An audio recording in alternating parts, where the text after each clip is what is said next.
আচ্ছা, আমি এসেছি এখানে প্রত্নতত্ত্ব অধিদপ্তরের আয়ত্তাধীন যে সমস্ত প্রত্নতত্ত্ব স্থাপনাগুলো রয়েছে সেগুলি সরেজমিনে দেখতে চাচ্ছি, কারণ সপ্তাহের অন্যান্য দিন সময় পাই না।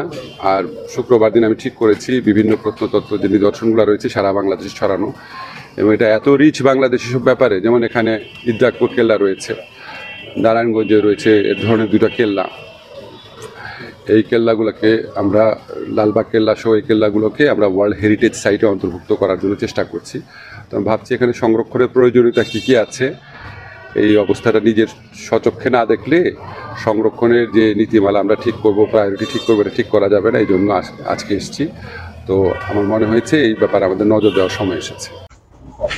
আচ্ছা, ঠিক আছে, তাতে চালু করো, আমি 1 মিনিটে কথা বলছি। স্যার,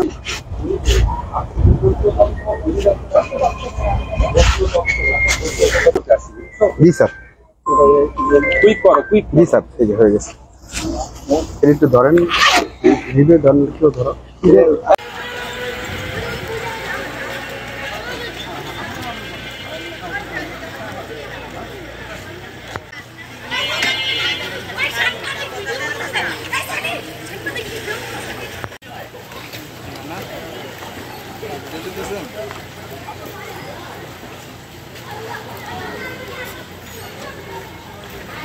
ভাই